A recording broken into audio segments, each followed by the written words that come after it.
Corona no puede tolerar acciones que pretendan interrumpir por la fuerza el proceso democrático. Cuando España encuentre una empresa colectiva que supere todas esas diferencias, España... Un español o un puñado de españoles que se angustian pensando en la salvación del país, allí hay un ánimo... Fuerzas leales que luchan al lado de los trabajadores, ¡viva la República! Compromiso de la Corona con la Constitución y con la democracia. Mi entrega al entendimiento y a la concordia de los españoles y mi compromiso como rey con la unidad y la permanencia de España.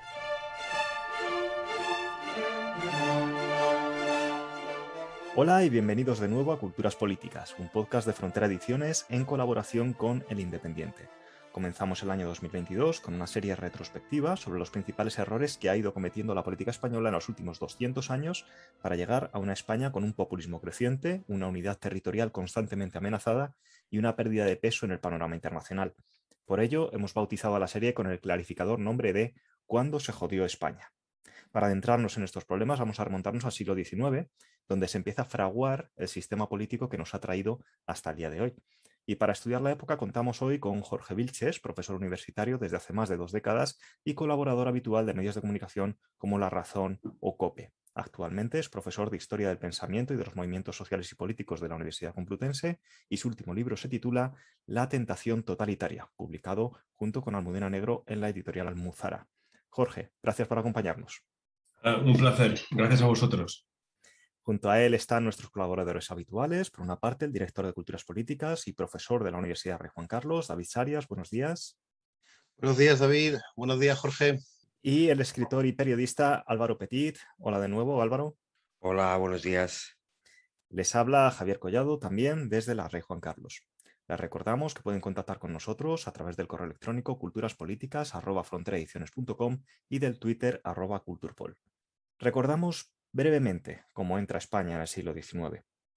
Con Carlos IV en Palacio y Manuel Godoy como primer ministro, España viene de batallas constantes contra Francia y Portugal a finales del siglo XVIII, con unas arcas del Estado muy perjudicadas. En 1805 sufre la derrota de Trafalgar contra los ingleses y el príncipe heredero empieza a maniobrar para quitar a Godoy del gobierno y a su padre del trono. Lo conseguirá en marzo de 1808 tras el motín de Aranjuez y Napoleón aprovechará esta disputa político-familiar para lograr que la corona acabe recayendo en su hermano José Bonaparte, que reinaría con el nombre de José I. A este tiempo, las tropas francesas invaden España y la población se levantará en armas contra los galos, a los que consiguió expulsar años después. Mientras tanto, se produce una revolución liberal burguesa que da lugar a las Cortes de Cádiz de 1812 y a la primera Constitución española, con separación de poderes y con soberanía nacional. Pese a lo ilusionante del proyecto, el absolutismo volverá con Fernando VII, que derogará todo lo hecho en Cádiz y acometió contra los liberales. Al mismo tiempo, buena parte de las colonias americanas en Sudamérica comienzan sus guerras de independencia contra España, que perderá la mayoría de los territorios de la zona en apenas una década. Tras este brevísimo repaso de los primeros 25 años del siglo XIX, Jorge, te pregunto, ¿España fue un país fracasado o inferior al resto de Europa? ¿Cómo se veía España en la Europa de este siglo XIX? España no fue un país fracasado ni un país inferior a lo que tuvo lugar en el resto de Europa. Fijaos que normalmente se estudia la historia de España desde la perspectiva 98ista, en el sentido de que España es un país ajeno a la historia europea. Y nos fijamos fundamentalmente para evaluar la historia de España en modelos ideales. El modelo ideal revolucionario es el modelo francés, al que se glorifica cuando en realidad el modelo francés es un modelo tiránico, violento y revolucionario desde el inicio, cuyos pozos aún tenemos hasta el día de hoy, y el modelo económico que tenemos como el ideal y que nos sirve para evaluarnos es el modelo británico. Claro, pero es que no hay ningún otro país de Occidente que tenga un modelo de crecimiento como tiene el británico, por muchas razones. Ellos tienen una revolución tecnológica que nosotros no. Ellos tienen una revolución agraria y comercial que nosotros, me refiero al resto de los europeos, no tienen, y por tanto evaluarnos en función de esos modelos ideales, claro, siempre acabas perdiendo. Afortunadamente ese modelo 98ista, regeneracionista para evaluar la historia de España, ya nos hemos ido desprendiendo de todos esos complejos y se evalúa o se ve la historia de España dentro de un contexto internacional en el que cada país asume su propia, dentro de lo que cabe, asume su propia historia y lo ve como algo particular. Cada país tuvo su historia particular, ni fracasado ni inferior, sino particular. David, no sé si Álvaro queréis apuntar vuestra visión sobre cómo se ve la España del 19. Bueno, solo un poco abundar en la observación que ha hecho Jorge acerca del 98ismo, de los regeneracionistas. No me acuerdo siempre de cuando sale esta cuestión a relucir del propio Costa cuando se va a París, y yo creo que le pasa a todos los regeneracionistas cuando salen al extranjero.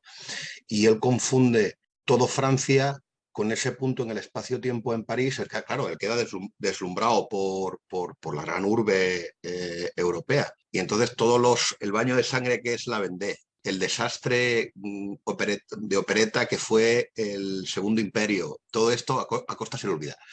Él va con el complejo de inferioridad de la España de África empieza en los Pirineos, ¿no? Y yo creo que va con esas anteojeras antes de salir de España. Y luego, pues claro, tú vas a puntos muy concretos en el extranjero, quedas deslumbrado, además un país muy artificioso el que visita Costa y considera que todo Francia es eso, y mira, no.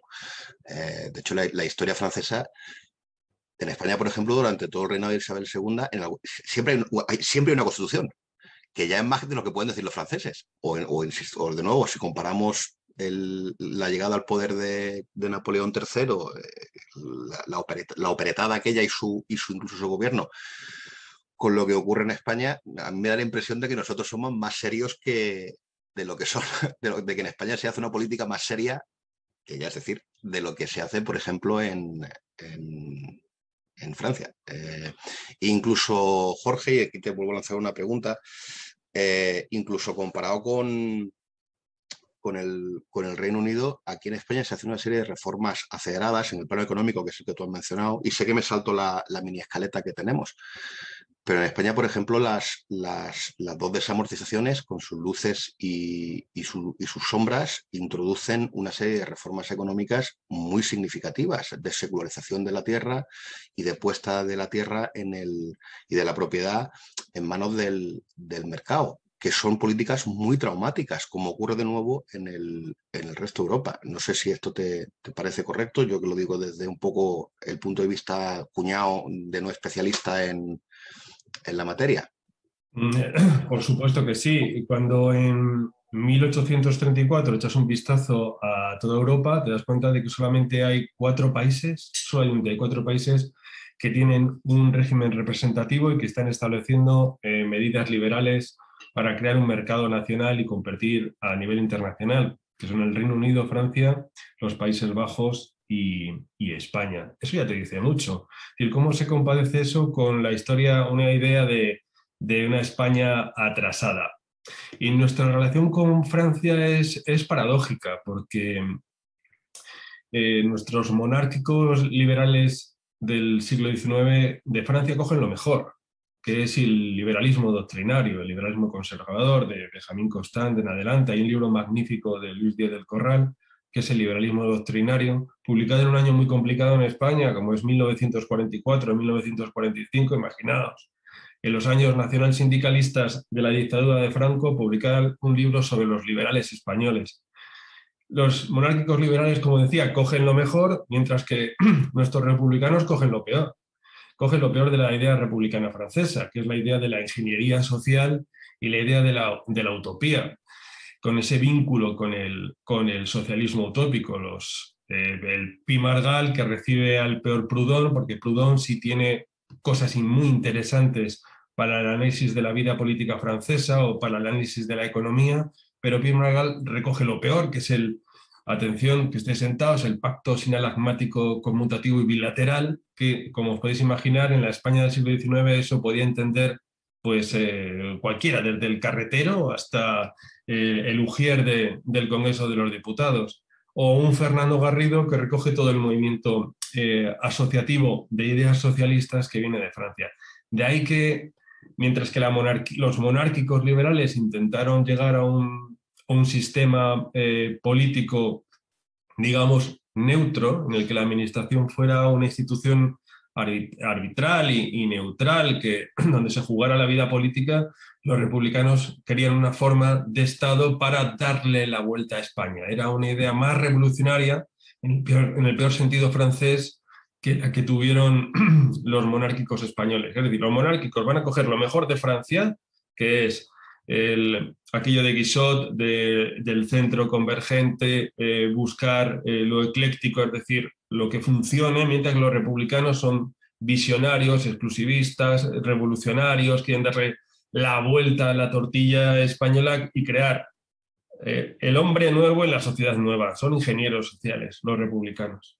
Luego, a mí un pequeño comentario sobre lo primero que has dicho, Jorge, bueno, me parece muy interesante, y es que muchas veces cuando acudimos o cuando vemos la forma de explicar o de explicarnos la historia de España, y comentabas esa influencia 98ista, etcétera, nos olvidamos muchas veces de que estamos en un periodo también de formación de naciones, de estados, etcétera, y que inevitablemente cada país acude a ese proceso de forma distinta y con influencias distintas. Nosotros sufrimos la invasión francesa, todo lo posterior, una guerra de independencia, etcétera, ¿no? Y esta parte que quizás sí sea más conocida.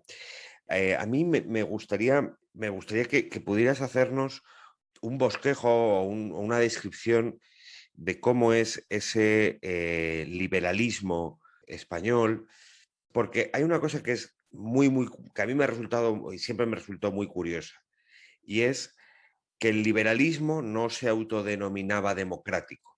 Es decir, el Partido Democrático, que está funcionando en torno a 1849, si no me equivoco, es el partido, digamos, republicano.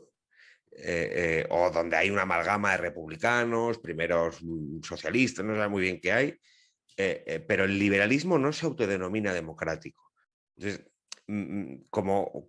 y sé que de esto hay mucho escrito, pero como quizás sea para el debate y dentro del contexto de la serie que queremos hacer, quizá esta diferenciación sea interesante para los oyentes, sobre todo para saber de qué hablamos cuando hablamos de pues Partido Moderado, Unión Liberal, que en el fondo son Partido Democrático, Partido Progresista, que en el fondo son el germen de todo el desarrollo político posterior, ¿no? Entonces, si pudiera, sobre todo por clarificarnos a nosotros y a los oyentes. Es una pregunta muy interesante, porque preguntarse por qué nuestros liberales no eran demócratas también nos da una visión bastante finalista o presentista de la historia. Es como cuando estos woke o de la cultura de la cancelación dicen, pero ¿cómo es posible que Churchill no fuera ecologista? Claro. ¿No? Claro, porque hay que enmarcar las ideas en su momento y en su contexto. ¿Qué pensaban los liberales españoles en cuanto a la democracia? Bueno, los liberales españoles no consideraban que la democracia fuera una necesidad urgente.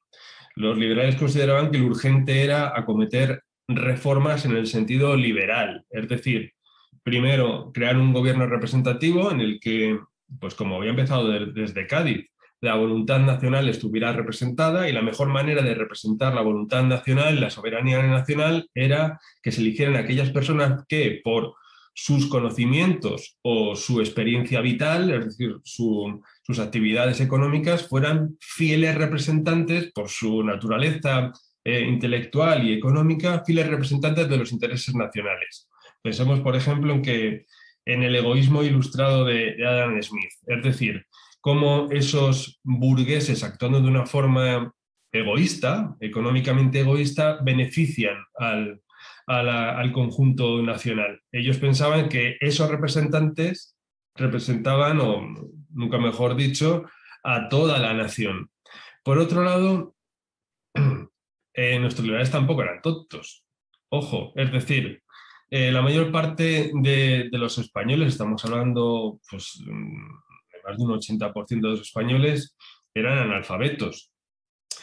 Y la idea de las libertades o de que existiera lo que Andrés Borrego llamaba las costumbres públicas liberales era francamente bastante complicado. Por otro lado, nuestros liberales vieron lo que sucedió en Francia con la Segunda República Francesa, que se pasó de una monarquía liberal con un sufragio censitario abierto a ir reformándose, tal y como se hacía en España, porque se fue ampliando el cuerpo electoral. Se pasó a una república con sufragio universal masculino y en pocos años se acabó en una dictadura votada además por un referéndum nacional mayoritariamente que acabó con la democracia, en el sentido del pluralismo y de la movilidad de los cargos públicos, tal y como la entendemos nosotros. Eso fue lo que le pasó a nuestro Partido Demócrata. El Partido Demócrata, cuando se funda, como tú muy bien decías, en el año 1849, es un partido que no solamente habla del sufragio universal masculino, claro que también podemos decir, ¿cómo no se les ocurrió entonces hablar del sufragio universal de verdad, incluyendo a las mujeres?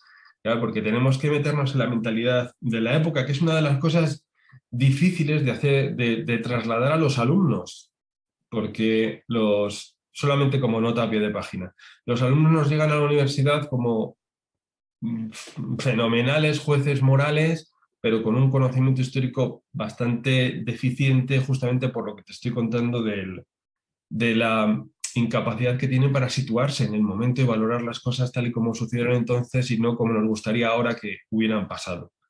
Claro, entonces el Partido Demócrata de 1849 sí aboga por el sufragio universal y piensa que la democracia es, lo que decía Castelar, la fórmula del progreso. En esa idea hegeliana o vagamente hegeliana de etapas que se van sucediendo unas a otras hacia la perfección, aquella perfección kantiana ideal, el ideal de la humanidad. Y si hay tiempo hablaremos de los krausistas en este sentido. Pero lo que están abogando es, nuestros demócratas y los liberales están abogando por que haya una ley para todos, pero con poco Estado y con menos impuestos y con el fin de lo que llamaban la empleomanía. La empleomanía, que nos llega hasta el día de hoy, es el deseo de todo el mundo de ser funcionario o empleado público. Claro, decían, es que estas personas no generan riqueza, decían ellos. Nos encontramos con la paradoja historiográfica de que hoy la izquierda aplaude a aquellos progresistas o a aquellos republicanos del siglo XIX que abogaban por la eliminación de todo tipo de impuestos, por el libre mercado, por reducir el Estado, y tienes a los izquierdistas de la historiografía de hoy que defienden justamente lo contrario. Para hoy, hemos visto la entrevista de Yolanda Díaz diciendo que va a hablar con los españoles para ver cómo puede subir todos los impuestos. Seguro que no va a hablar con ninguno de nosotros. Bueno, pues a esa historiografía de izquierdas aplaudiendo justamente lo que es lo contrario de su ideología. ¿Por qué se hace despacio a la democracia? Bueno, en el año 68 tienen lugar las primeras elecciones con sufragio universal masculino, elecciones municipales. Bueno, podemos considerar que es un avance. Lo que no fue un avance fue el inculcar a los electores el respeto a la ley, el respeto al resultado de las urnas. ¿Por qué no lo hacían? Bueno, pues por dos razones fundamentales. Porque sabían que la política era ajena a las urnas, es decir, las grandes decisiones políticas poco tenían que ver con lo que salía de las urnas. Y dos, porque la élite política, que para mí es el elemento decisivo de la vida política, la élite política no se dedica a inculcar a los suyos, cada uno a los suyos, el respeto a la ley. Sin respeto a la ley es imposible un gobierno representativo que funcione, que continúe. Hay un detalle y que has mencionado, ¿no? Nuestros liberales sabían lo que había sucedido en Francia, ¿no? Y creo que es, si puedes hacer un comentario, o cualquiera, David, porque creo que es una constante un poco sobre todo en nuestra derecha, sobre todo fundamentalmente en nuestra derecha a lo largo del 19, el 20, buena parte del 20, y es que parte de su posicionamiento, parte de su acción política, sobre todo de esas élites, yo estoy de acuerdo contigo en que hasta bien entrado el 20, el elemento fundamental son las élites políticas. Lo que hay es fundamentalmente hay un miedo a la revolución. Es decir, con esto quiero decir que no son unos antidemócratas por una especie de maldad, ¿no? Que es un poco la visión que hoy se quiere imponer. No eran unos señores malos, autoritarios, nefastos, sino que de alguna forma toman posición, deciden, ejercen su poder político en base a unos miedos fundados, no solo por lo que no solo por lo que han vivido en España, sino por lo que han visto fuera, a una revolución, a un desorden. Es decir, el axioma de nuestros liberales yo creo que es ley y orden, y que sin orden no puede haber nada más, no puede haber un Estado, no puede haber una vida política, etcétera, etcétera. O sea, no sé si es rizar mucho el rizo, y ya te digo, es una visión un poco en perspectiva, no en exclusiva del periodo en el que estamos hablando, sino como una genealogía o como una línea que empieza aquí y que llega, incluso que puede llegar hasta el siglo XXI, ¿no? Claro, lo que ellos saben es que una revolución genera inestabilidad. Y una revolución que genera inestabilidad lo que hace es hundir una sociedad económica y socialmente. Una revolución de por sí, o lo que se dio en el siglo XIX, pronunciamientos o en motines y golpes de Estado, eso lo único que hacen es desequilibrar la economía y la sociedad. A no ser que esa revolución sea como la que tuvo lugar en septiembre del 68, que fue un cambio completo e inmediato. Pero normalmente las revoluciones en el siglo XIX iban acompañadas de mucha sangre y de mucho desequilibrio económico, y por tanto nadie las quería. Pensemos que el hombre no ha cambiado tanto, pero si pensamos en las revoluciones en la primavera árabe, nos damos cuenta que tampoco ha sido la panacea para Túnez, por ejemplo, ¿no? Es decir, que una revolución no genera de por sí un beneficio. También los liberales españoles veían lo que había ocurrido en Francia, de lo que yo creo que hemos hablado antes. Claro. Es un país enfangado en revoluciones, no es un país libre ni representativo, sino de lucha entre élites políticas, incluso entre oligarquías. Es decir, porque lo único que va cambiando es la oligarquía que está en el poder. La Revolución Francesa está muy presente, y todo ese momento revolucionario, que son muchos años, si bien convirtieron a Francia, o es más, si está el libro de Tocqueville, El antiguo régimen y la revolución, y él cuenta cómo no solamente los europeos que creen que toda Francia es París, sino que Francia ha seguido siendo era lo que venía siendo en la historia, es decir, una gran potencia, únicamente que a partir de la Revolución Francesa es una potencia ideológica, una potencia transformadora, una potencia con una superioridad moral que se ve en la ocupación española, pensando que los españoles son unas personas retrasadas en todos los sentidos y que ellos vienen a civilizar. La idea de la civilización en el republicanismo francés es muy profunda. Ellos, incluso cuando se enfrentan a los alemanes en la Primera Guerra Mundial, lo que les sostiene es: nosotros estamos defendiendo la civilización francesa, ¿no? Que es lo que ilumina Europa, que es decir, es lo que ilumina nuestro mundo. En fin, que es un asunto bastante complejo. A mí perdón, que quería intervenir, David, perdón, que ya, si no, luego me pega. No, bueno, era un poco abundar, porque más aquí se ha deslizado Jorge en hablar de nuevo de Francia como si aquello fuera un monolito. Y yo creo que es bueno subrayar que igual que aquí tenemos nuestras guerras carlistas, o los portugueses tienen sus Miguelitos, Migueletes. Miguelistas. Eso, miguelistas. Yo es que la historia de Portugal me pillo un poco lejos. Bueno, a los franceses les ocurre igual, que es que allí tienen su división entre realistas y republicanos, luego se añaden los como no era suficiente, añadimos los bonapartistas, y luego los monárquicos se dividen en los realistas y borbónicos. Entonces, incluso en la propia Francia, cuando hablamos de Francia, se percibe a sí misma como la salvaguardia civilizacional de Occidente. Bueno, esto es un grupo dentro de la élite francesa. Y además basta ver la trayectoria política de Francia, que tenemos la Primera República, el Imperio, la Restauración, la Segunda República, golpe de Estado, Segundo Imperio, y al final acabamos en la Comuna de París, que es cuando acaba todo el proceso, y ya cuando se estabiliza la situación en Francia es con la Tercera República, que es cuando se estabiliza, coincide cronológicamente con cuando se estabiliza la situación en España con la Restauración. O sea, corrígeme, Jorge, porque esto sí te lo sabes tú mucho mejor que yo, pero en Francia los valores republicanos, cuando empiezan a ganar este proceso de ingeniería social más allá de las grandes urbes, lo hacen las grandes leyes de educación nacional, y esto ya es la Tercera República, ¿eh? Estamos hablando de los 1880, que hasta ese momento lo que hay en Francia es un golpe de Estado y una oleada represiva detrás de otra, y un experimento democrático fracasado detrás de otro.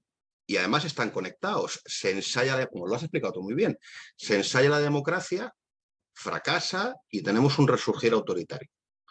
Que yo creo que esta es la clave que los liberales españoles y no españoles, tienen clarísimo, que es que la sociología, la construcción sociológica de Europa no está preparada para empezar. Y es que cuando aparecen los partidos políticos organizados, capaces de conectar a la élite con la masa, ¿cuándo se va expandiendo el sufragio universal de forma consistente? Por ejemplo, en el Reino Unido.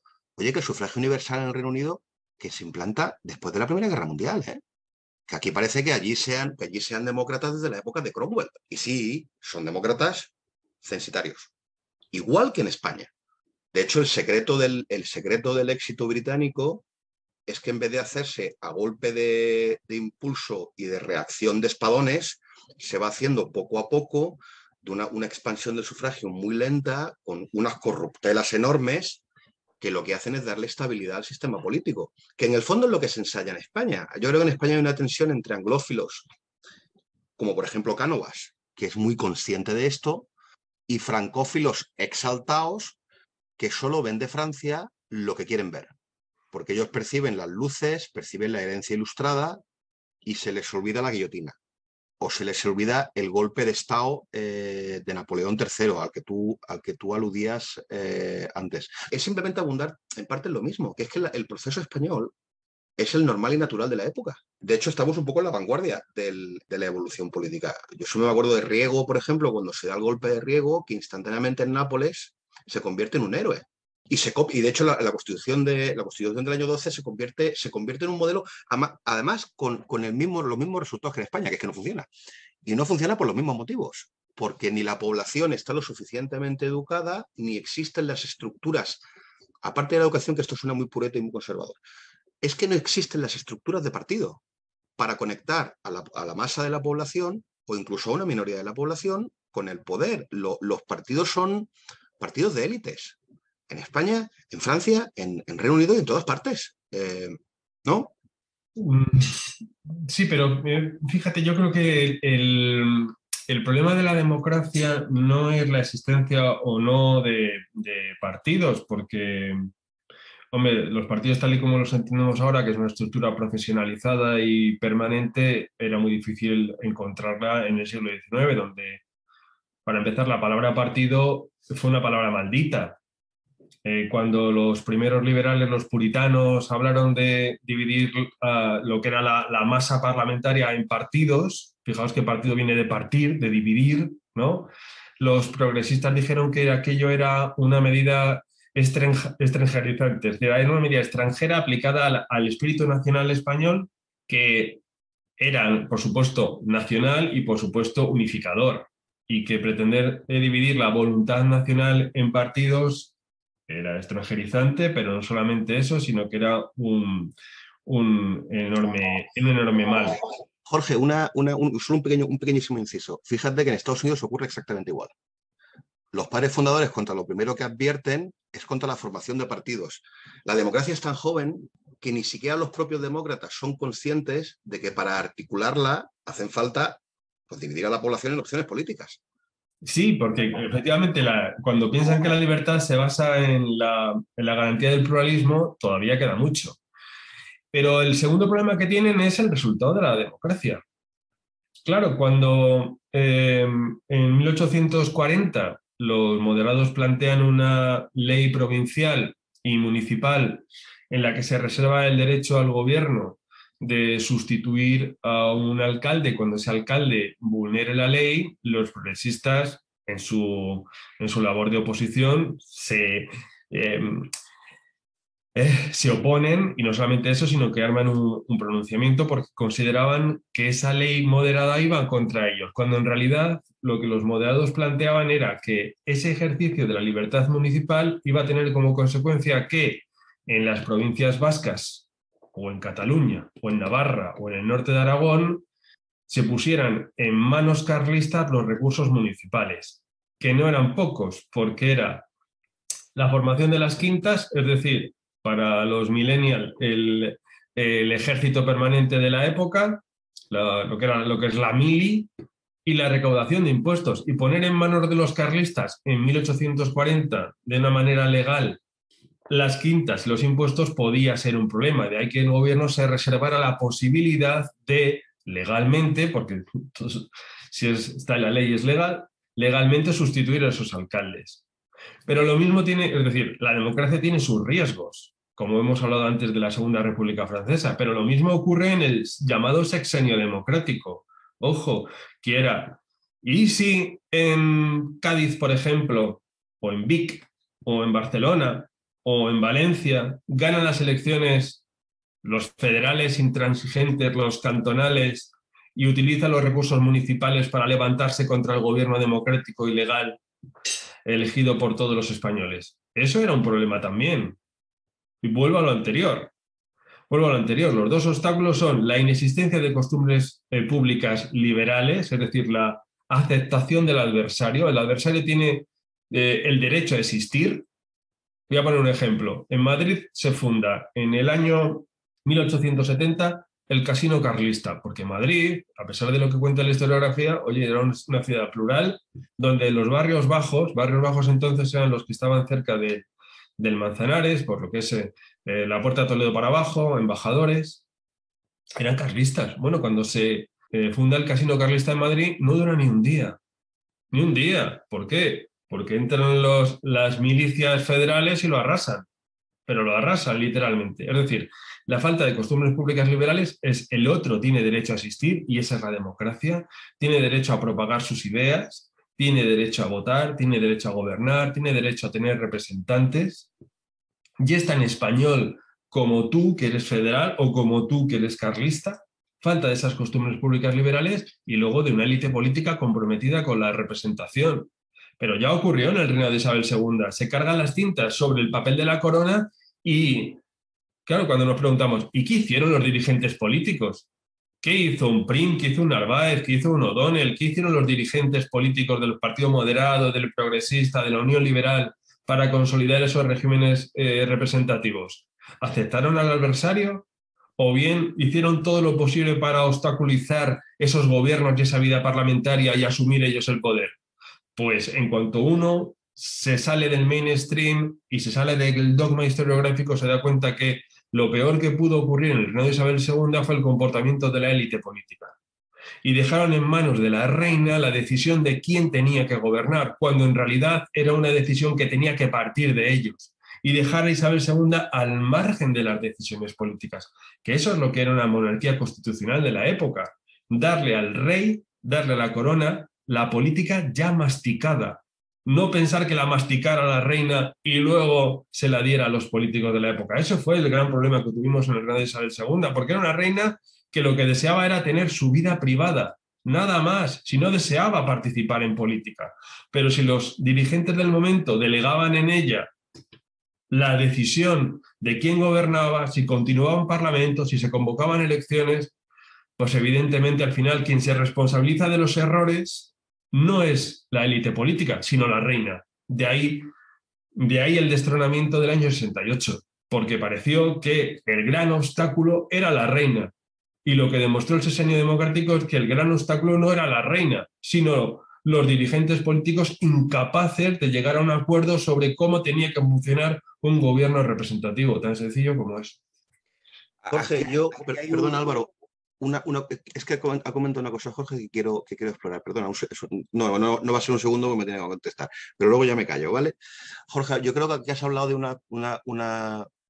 has mencionado una palabra que me parece clave, que es la inclusión y la tolerancia. Mi impresión es que durante todo lo que es el reinado de Isabel II, y además recordemos una cosa al hilo de lo que has dicho, que se la corona me parece que son 13 años, ¿verdad?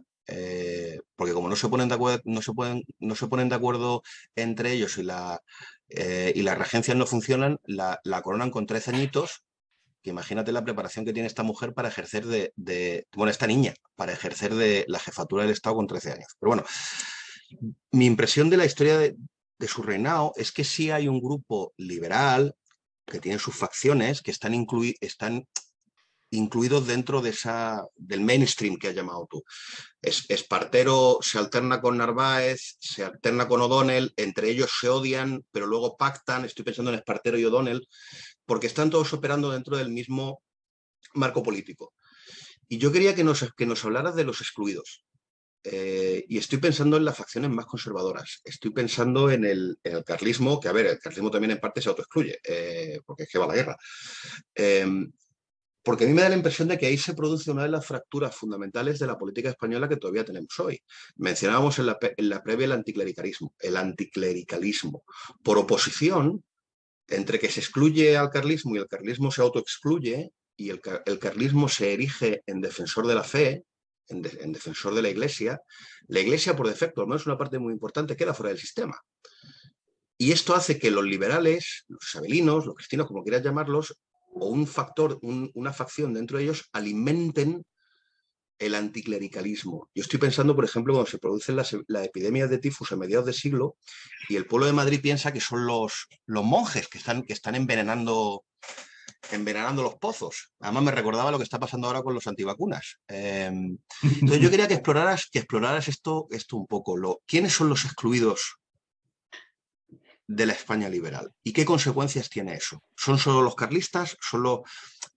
Es el sector más confesional que es mayoritario en la población española, que no se nos olvide. Que la mayoría de la población española a mediados del 19 es católica practicante, pero de verdad, con una fe muy arraigada, una fe muy profunda, una fe muy popular. No sé. Bueno, el anticlericalismo se puede abordar desde distintos puntos de vista. Uno es el económico. El económico, lo que podemos ahí colegir es que uno de los errores del liberalismo fue intentar sufragar la acción del Estado a través de la desamortización, es decir, ir desamortizando la propiedad religiosa para pagar un Estado que estaba francamente en quiebra.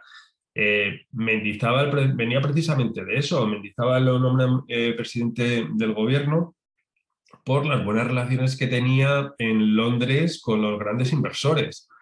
Y cuando Mendizábal se da cuenta de que un país en guerra civil es pues muy difícil que obtenga créditos suficientes, inicia una desamortización que ya se había iniciado con Godoy, pero una desamortización no para crear pequeños propietarios o mover el mercado, que también, sino fundamentalmente para que el Estado tuviera fondos con los cuales llevar a cabo mejoras. Bueno, desde un punto de vista económico hay un enfrentamiento entre el Estado liberal que intenta dar los primeros pasos y la Iglesia como institución establecida y que se puede. Los más conservadores dicen que hicieron una acción de rapiña. Bueno, y que tiene lugar en toda Europa. Eso tampoco es una excusa. La podemos ver también desde un punto de vista filosófico. Benedetto Croce hablaba del siglo XIX como el enfrentamiento entre el Estado y la Iglesia, cuando para los liberales la sociedad liberal se convierte en una religión secular, porque una de las cosas que sorprende del siglo XIX cuando uno se mete a fondo es que las palabras nación y libertad están en boca de todos los partidos políticos. nadie osaba decir de sí mismo que no era liberal, salvo, claro, lógicamente los carlistas, que lo tenían como un anatema, nunca mejor dicho, porque sí llegó a ser un enfrentamiento entre una religión y una religión secular que aparecía en su momento.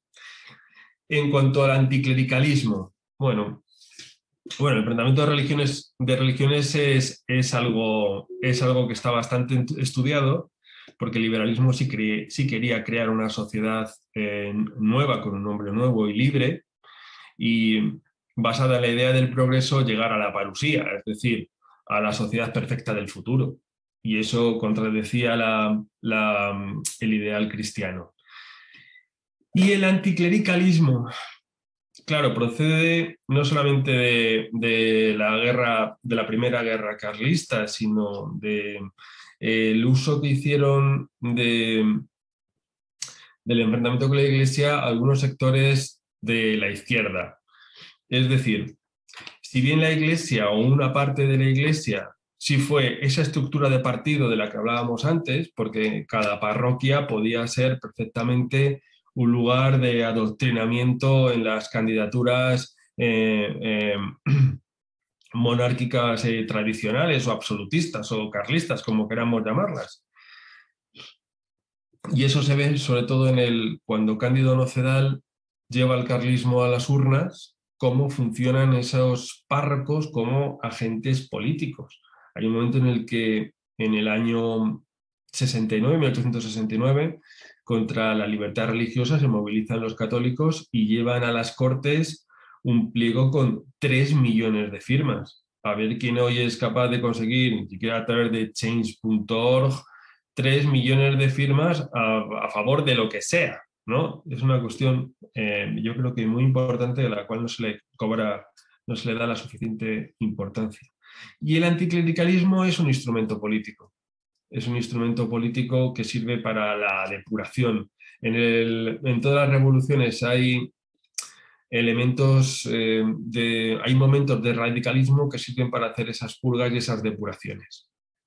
En el Madrid de 1834, del que tú hablabas antes, cuando se corre el rumor de que hay un grupo de sacerdotes que están envenenando las aguas y que eso está provocando envenenamientos, cuando en realidad era una epidemia de cólera morbo, es un rumor que corren aquellos que quieren hacer una purga de carlistas en Madrid. Pensemos que entre el año 34 y el año 37 de 1800, quienes están ganando la guerra son los carlistas.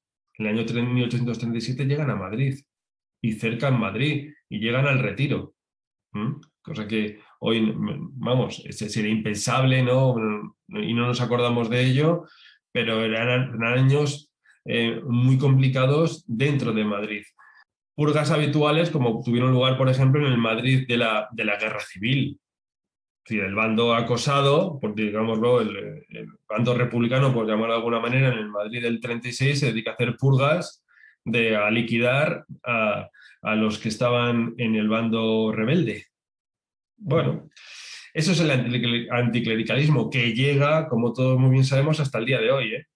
La idea de ir combatiendo a la Iglesia como una forma de vida y de comportamiento para inculcar comportamientos y costumbres distintas ha llegado hasta el día de hoy.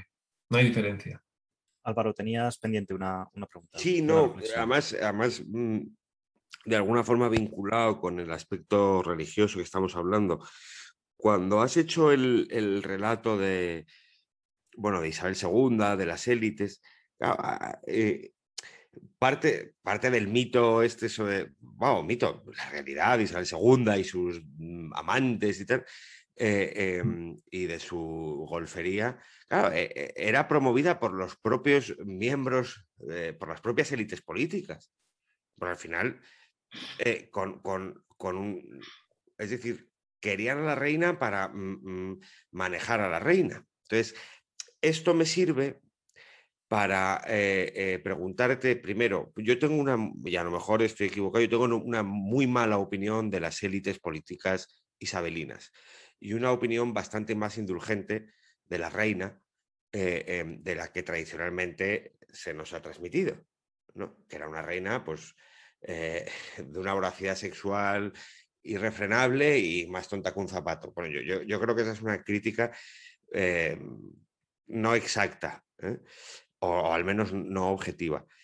Y eso me sirve para también, aparte de preguntarte por esto, preguntarte sobre el papel o qué similitudes ves tú entre la élite política actual, o de los últimos, no actual, de los últimos, desde el 78 a hoy, si quieres, y aquella élite política. Porque yo estoy de acuerdo contigo en una afirmación que has hecho antes, y es que da igual, o sea, no da igual, pero en cualquier escenario político, la relevancia, mayor o menor, pero la élite política siempre va a tener una relevancia, tanto con unas masas incorporadas a la vida política como con una mayoría de la población analfabeta. Me da igual, siempre uno de los acentos de relevancia va a estar en la élite política. Entonces, has hecho un relato que a mí me ha gustado mucho por eso, porque yo tengo muy mala opinión de la élite política de aquellos años y una opinión bastante más indulgente de Isabel II. Y como creo que en nuestro pasado más reciente, tanto la élite política como la corona, nuestro pasado más reciente, me refiero desde 1975 hasta hoy, han tenido una relevancia histórica. Sí me gustaría, no sé si te atreves, quieres, o a lo mejor es una chorrada, intentar hacer paralelismos, porque yo los paralelismos históricos creo que son muy delicados. O bien hay elementos de análisis de aquella época que nos sirvan para analizar esta. Venga, hagámoslo, vamos a divertirnos. Verás, sí hay paralelismos porque la política es muy parecida desde la Grecia antigua hasta el día de hoy. Entonces, claro, si estudiamos a los dirigentes y el liderazgo, las élites políticas, pues efectivamente hay elementos muy comunes. Por ejemplo, cosas que podemos equiparar. La falta de preparación, por ejemplo. Cuando antes has aludido a Isabel II, pues pobre mujer, pensando solamente en su hedonismo y sin ningún tipo de preparación. Bueno, ¿y qué preparación tenían los dirigentes políticos del momento? Claro. Muy poca o escasa. Es decir, y no hablemos solamente, porque hablamos en muchos casos de militares. Narváez, O'Donnell, Prim, Espartero, son militares. No son juristas ni constitucionalistas, no, es decir, son militares de la época. Cuando te metes en los archivos y ves sus cartas, las cartas que escribían ellos, no las que escribía su secretario, sino ellos, están llenas de faltas de ortografía. Ojo, claro, ¿cómo escribía Prim? De verdad, dos palabras te faltas. Hay que tener un diccionario al lado para ver qué narices estaba diciendo. Bueno, claro, dices, si la preparación era la honestidad, ya entramos en el campo de la subjetividad y eso no nos sirve para nada. O las ucronías, ¿no? Es decir, es que si hubiera gobernado Prim y el Partido Progresista, qué bonito hubiera sido todo. Bueno, pues a lo mejor te sirve para tu ideología y tu discurso político de hoy, pero la historia es otra cosa. La historia es lo que pasó y cómo lo interpretamos, no lo que nosotros deseamos ahora.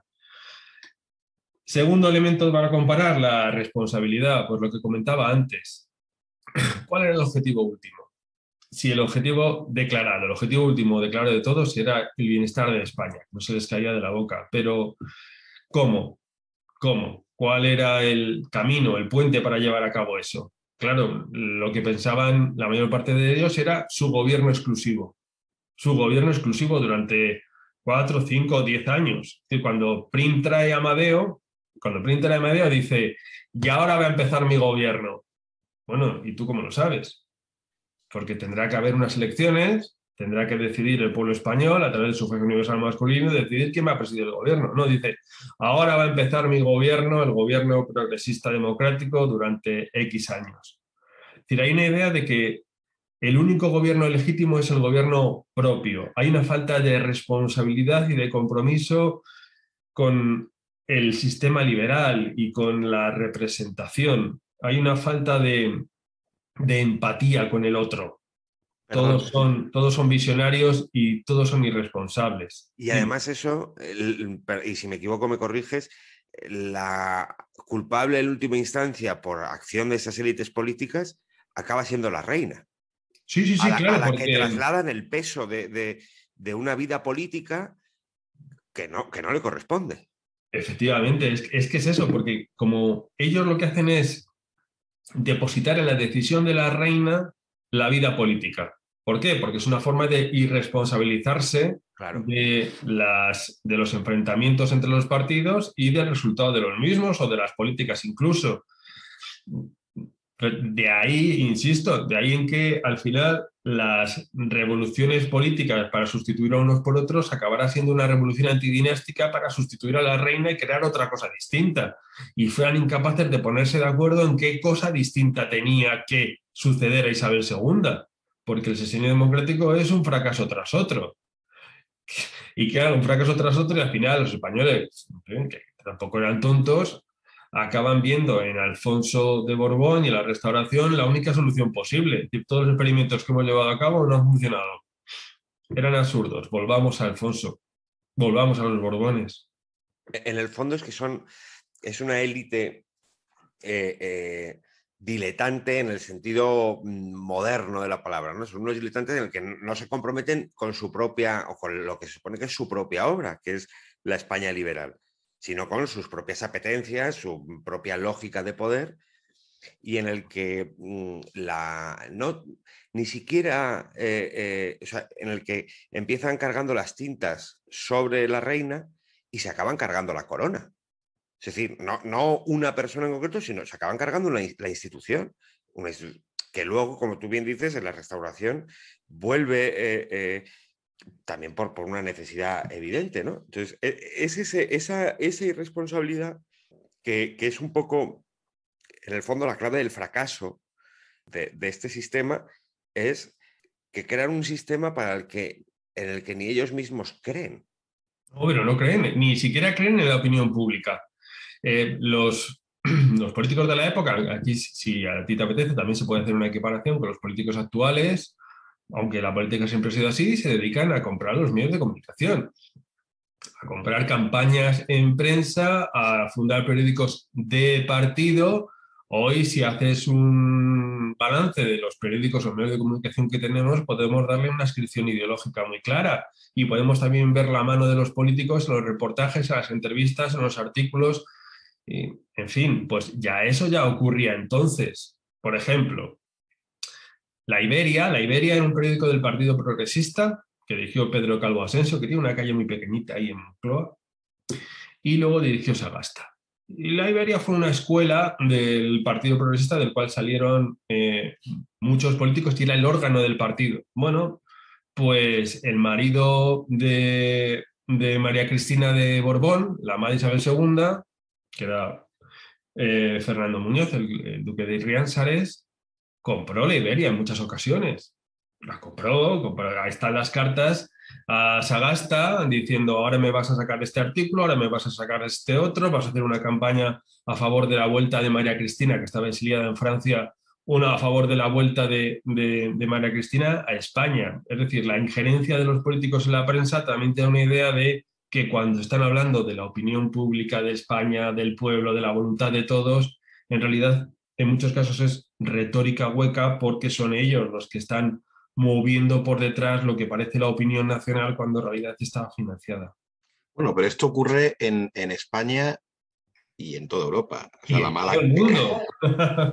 Yo estoy pensando, cuando conoces los tejemanejes entre Palmerston, Disraeli y lo que es la élite política, es que es una cosa lamentable. A ver, que estos estaban todos educados, eso sí. Y Disraeli escribía como Los Ángeles y con sus apóstrofes donde van. Pero que luego esta mendacidad, si quieres, esta política del regate corto y de la ambición, bueno, esto es consustancial a la naturaleza humana, no hablemos ya de la naturaleza del sistema.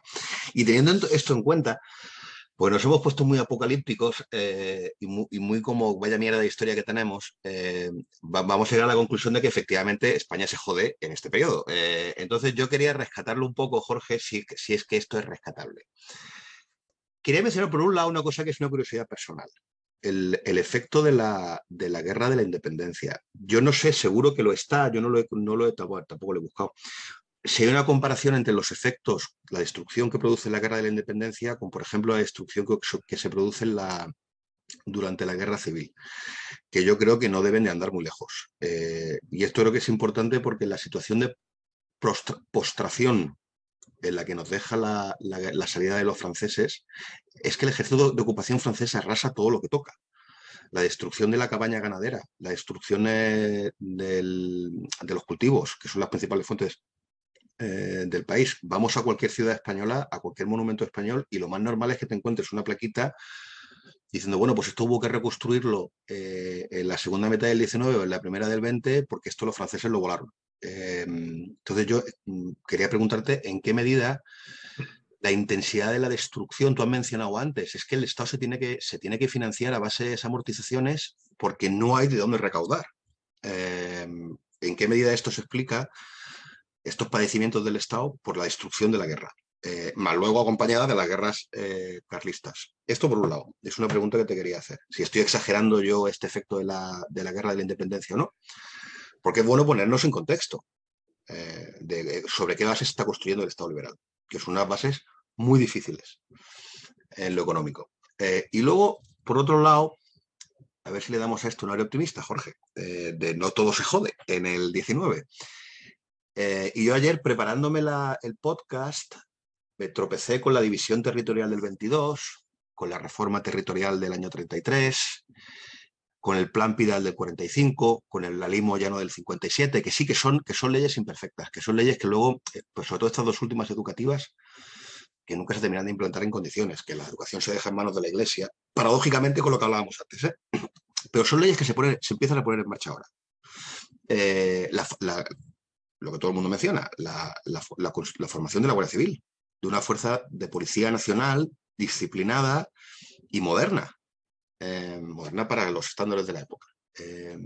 Entonces, yo sí quería poner un poco, es que este periodo es la formación del Estado liberal y efectivamente el Estado liberal se forma, mejor o peor, pero se forma. Se ponen los cimientos de lo que hoy en día es España. Vuelvo aquí a las reformas territoriales. Aquí parece que la provincia de Málaga, Granada y Jaén son de cuando los reyes católicos. No, oiga, son de esta época. La división provincial española, incluso lo que luego van a ser las autonomías, las regionales, se empieza a constituir ahora. Entonces yo quería, al hacerte la pregunta, primero, las bases económicas del país, a raíz de la guerra de la independencia, y en segundo lugar, ¿qué se hizo bien? ¿Y qué nos jodimos en este periodo? A título administrativo, de construcción del Estado y demás. Bueno, sí es comparable la guerra de independencia con la guerra civil, pero no es equiparable. La guerra de independencia fue una guerra total, mientras que en la guerra civil es una guerra territorial. Y evidentemente en la zona de los sublevados no se dedicaban, como hizo Wellington en Madrid, a volar la fábrica de porcelana, porque era un obstáculo para la producción británica, ¿no? En fin, eso hubiera sido impensable, que bien los republicanos, bien los franquistas hubieran dinamitado sus propias fábricas para satisfacer alguna potencia extranjera. La España que queda de la guerra de independencia es una España desolada, es decir, pasan muchos años hasta que se reconstruye. Positivo, bueno, Fernando VII era un zoquete político. Dime. Un segundo, para que se entienda bien. La guerra de la independencia y la guerra civil no son comparables porque la destrucción de la guerra de la independencia es mayor que la de la guerra civil. Eso, claro. Sí, evidentemente. Claro, es que pero es un país totalmente desolado. Piensa que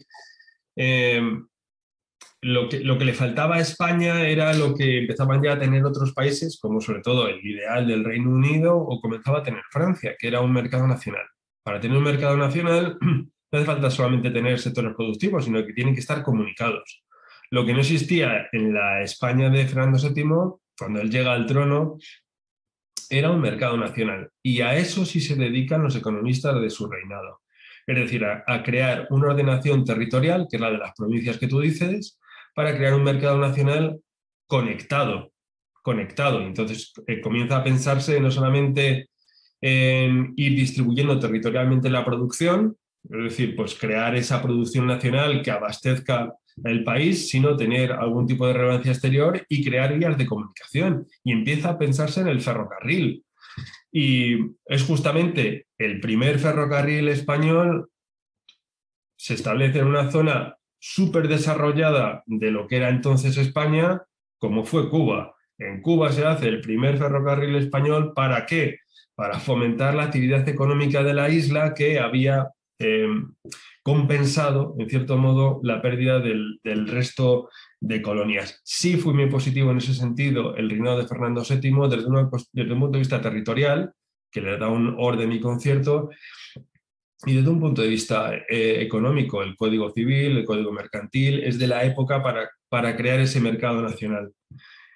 Y en cuanto a la ley Moyano, la ley Moyano, una ley educativa que dura décadas, ¿eh? ¿Cuánto duran ahora las leyes de educación? Un suspiro. Y aquella ley lo que sí permitió fue la formación de una cierta élite intelectual.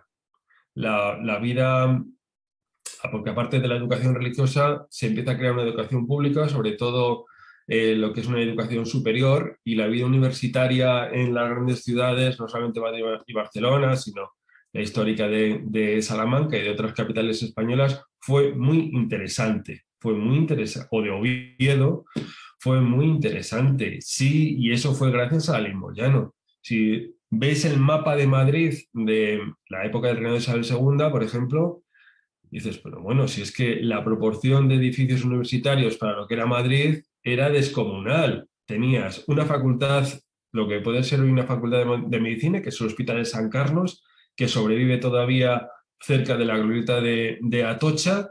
Tenías la Universidad Central, que hoy es la Universidad Complutense en la calle San Bernardo, que era el distrito de universidad, con una tasa de matriculados bastante alta y de finalización de carreras. Ojo, un personaje como, por ejemplo, de segunda, porque no se ha estudiado, como es Cristino Martos, que llegó a ser presidente de la Asamblea Nacional en el año 1873, familia burguesa de Granada, se va a estudiar a Toledo y luego va a estudiar a la Universidad de Madrid. Es decir, estamos hablando de una estructura de educación pública nacional que permite el florecimiento de una burguesía que no solamente interviene en política, sino que va moviendo la economía. Eso sí que fue otro éxito. Indudable. Y yo, por seguir, por hacer mi granito de arena, yo lo llevo a mi territorio, claro, de este rescate de la época, por ejemplo, en términos intelectuales, como decía Jorge, intelectuales, artísticos, España vive un florecimiento del teatro, esa es la época de Julián Romea, de Teodoro Lamadrid, que son grandes actores, es la época, los propios participantes de las Cortes de Cádiz, tenemos a Alcalá Galiano, tenemos a Martínez de la Rosa, Manuel José Quintana, luego está Zorrilla, el romanticismo, Espronceda, ¿no? La partida del trueno, o sea que España no es... Lo que sí hay, y esto sí me gustaría conocer tu opinión, Jorge, es nos hacen el retrato fuera, ¿no? Ese libro famoso de la Biblia en España, de George Borrow, y nos hacen el retrato fuera de que es algo, bueno, somos protagonistas del romanticismo europeo, ¿no? Porque somos un país como exótico, de gitanos, de toreros, y de alguna forma esos tópicos nos los acabamos creyendo, ¿no? Acaban formando parte de nuestra propia imagen cultural, ¿no? De Carmen con la liga y la navaja y de y el bandolero en la sierra, en la sierra. Entonces, pese a que nos creemos esos tópicos, de este periodo que estamos hablando es el Don Juan, que es una de las grandes obras en español, por ejemplo, ¿no? Y tanto es así, y lo hilo con uno de los temas que queríamos hablar, tanto es así que España no es un país intelectualmente, no es un conjunto de barbarismos, que lo mencionaba Jorge al principio, que el krausismo tiene entrada, que no es precisamente una doctrina filosófica sencilla, etc., y encuentra público, ¿no? O sea, Sanz del Río encuentra un público al que arengar el movimiento krausista y luego, de hecho, engancha y enraiza en la institución libre de enseñanza, que sobre todo, a mi modo de ver, es importante y es interesante en la formación de las élites que luego serán los dirigentes de la Segunda República, ¿no? Sí, en ese sentido, una de las cosas que no se suele recordar es que el pensador político o el filósofo político español más importante del siglo XIX es Donoso Cortés. El pensamiento de Donoso Cortés es decisivo para el pensamiento conservador hasta bien entrado el siglo XX, por ejemplo, Carl Schmitt, ¿no? Y eso es indudable. Por otro lado, en cuanto a la recepción del pensamiento, iba a decir francés, el pensamiento político en España es muy escaso. Cuando se rastrea qué autores son los que van condicionando a los pensadores españoles, salvo el liberalismo doctrinario que se ve ahí acostando, en Guissot, en un Cánovas, por ejemplo, o en el Calagaliano, o en el joven Donoso Cortés, otro tipo de pensamiento no existe. No hay un Kant, no hay un Hegel, no hay luego ni siquiera un Marx, no hay un marxismo español hasta, en fin, en el siglo XIX, por supuesto que no. Y en España se recibe de manera extraordinaria a Krause. Bueno, ¿y qué supone Krause en la filosofía europea? Nada. ¿Pero por qué tiene una importancia en España? Bueno, porque conjuga perfectamente con un cierto tipo de burguesía liberal que es adicta a la ingeniería social y al idealismo. El título del libro de Krause es El ideal de la humanidad para la vida. En fin, hoy tendría el título de un libro de los peores de autoayuda de Paulo Coelho, ¿no? Pero encaja perfectamente con la filosofía, con una idea de la vida que tienen algunos liberales de entonces, que piensan, son visionarios desde un supremacismo moral evidente, con una idea de cambiar España de abajo arriba, y que están pensando en la ingeniería social a través de la educación. Ellos se han creído el Emilio de Rousseau, han creído que para eso tienen que eliminar una serie de obstáculos tradicionales, que diría Salustiano Olózaga, otro político olvidado del siglo XIX, pero fundamental en la época, y que hay que eliminar los obstáculos, y entre ellos está la monarquía y la iglesia. La monarquía porque ellos creen que es algo anticuado en función de su idea del progreso. El progreso ideal tiene que ser republicano, en el que voten todos a través del sufragio universal, y la iglesia porque, claro, compiten con la iglesia en lo que es el supremacismo moral. Cuando se compite en la moral, como la película, solo puede quedar uno. Y de ahí el enfrentamiento entre los sectores conservadores y tradicionales apegados a la iglesia y la institución libre de enseñanza. En realidad es la lucha de una religión contra una religión secular. Una de cristianos y católicos contra los ingenieros sociales, que encaja muy bien en la España idealista y utópica de la época. Para ellos, la república y la democracia eran, pues como vemos en el último libro de José María Marcos sobre Manuel Azaña, el republicanismo es una forma de hacer la revolución, no es otra cosa, no es una forma de Estado, no es una forma democrática, sino que es una manera de hacer la revolución. De ahí el problema que ha tenido el republicanismo en la historia de España. ¿Quiénes son los republicanos hoy?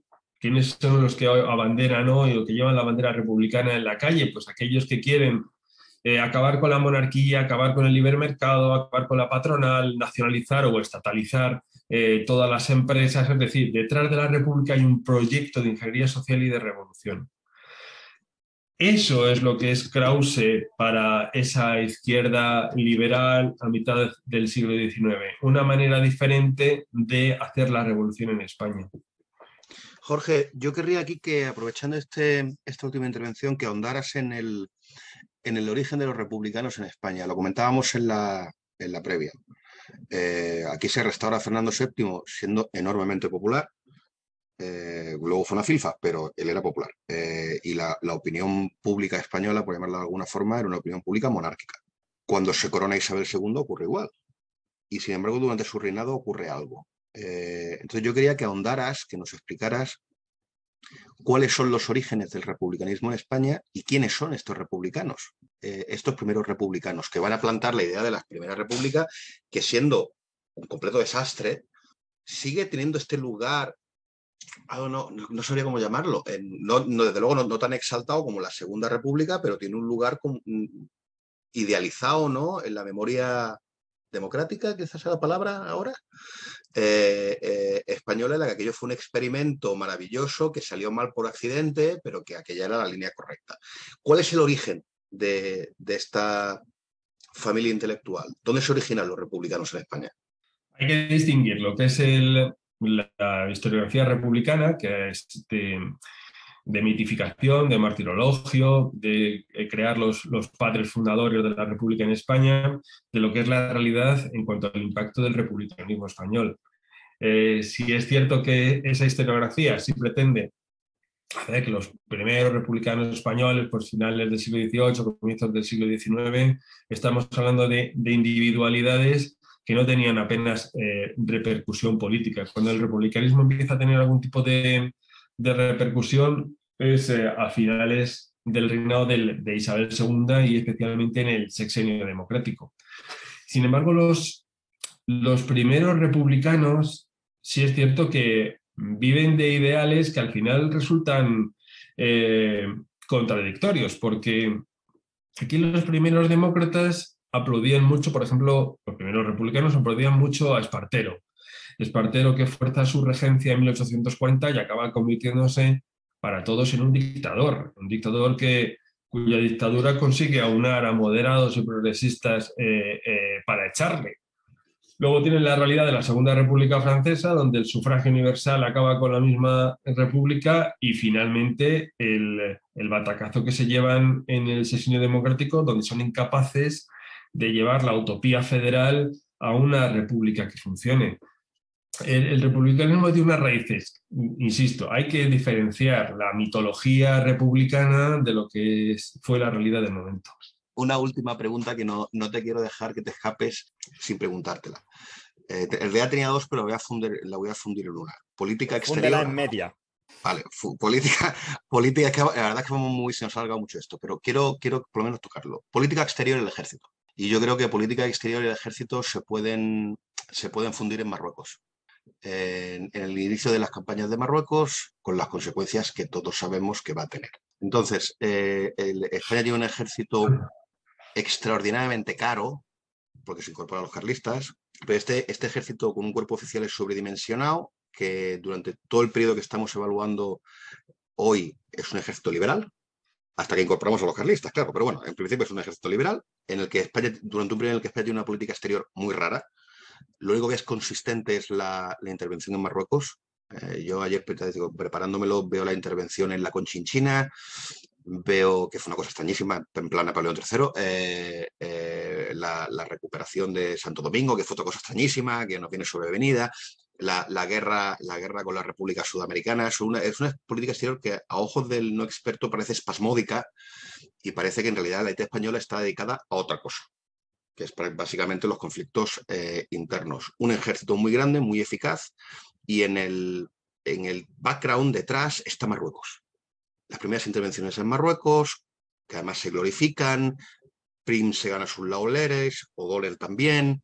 Entonces yo quiero cerrar con estas dos preguntas, que yo no sé si coincides conmigo, pero yo creo que van a ser uno de los elementos fundamentales del drama que luego va a ser el siglo XX.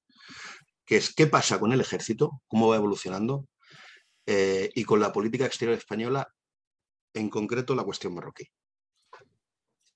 Fíjate que no depende tanto de Marruecos como la política exterior del reinado de Isabel II, sino como de las relaciones con el Reino Unido, con Francia. Es decir, todas las intervenciones españolas de las que has estado hablando llevaban el visto bueno de estas dos potencias: la intervención en Conchinchina, la intervención en África, y una muy importante que es la intervención en México. La expedición a México estuvo bien construida y bien fundada, dirigida más por el general Prim, con el apoyo en Cuba, donde estaba entonces el general Serrano, y de ahí nació una enemistad histórica entre uno y otro. Pero detrás de esas intervenciones estuvo el visto bueno francés y el visto bueno británico. Es decir, la guerra de África no hubiera tenido lugar si Francia o el Reino Unido se hubieran opuesto decididamente a ellas. Era la intervención de una potencia europea en un territorio subdesarrollado, siempre y cuando hubiera tenido lugar una afrenta a los intereses nacionales. Es lo que ocurre en el norte de África y es lo que ocurre en México, o es lo que ocurre con Perú. Están tocando la dignidad nacional, la dignidad patriótica, y es cuando España se atribuye el derecho de intervenir exteriormente. Yo creo que la guerra de África fue un éxito en su momento. La guerra de África fue un momento de exaltación patriótica por parte de todos los partidos que hoy sería imposible. Acordaos del episodio del islote de Perejil y lo que supuso eso. Estamos hablando de un islote con 4 cabras y 2 soldados, y la controversia que hubo entre los partidos políticos. Pues la guerra de África entre el 1859 y 1860 fue de un ímpetu nacional como no ha habido otro en el siglo XIX. De amor a la patria. Bueno, cuando recoges las crónicas de cómo se recibe al ejército español en Barcelona, es impresionante. Cómo están las casas engalanadas con banderas nacionales para el recibimiento. Es un momento para lo que es el sentimiento nacional, el sentimiento patriótico, muy importante. En cuanto a lo de Santo Domingo, es otra cosa distinta. Entonces, depende más de la política interna dominicana que de la española. Ellos deciden en el año 1860 reincorporarse al Reino de España. Bueno, porque el dictador del momento pensaba que era mucho mejor para él esa reincorporación al Reino español. Guerra civil en Santo Domingo entre los que pretendían seguir en España y los que querían la independencia, y en el año 1865 el gobierno español decidió salir de allí, donde no se ganaba nada, se perdía mucho dinero, se perdían muchos hombres, que morían más por las enfermedades que por los enfrentamientos bélicos, y aquello se acabó sin pena ni gloria. No supuso para la sociedad española en ese momento ningún quebranto. Perder Santo Domingo a la gente le dio exactamente igual. Que no fue perder, era pues bueno, pues estábamos igual en el 60 que en el 65 y a los españoles les dio lo mismo.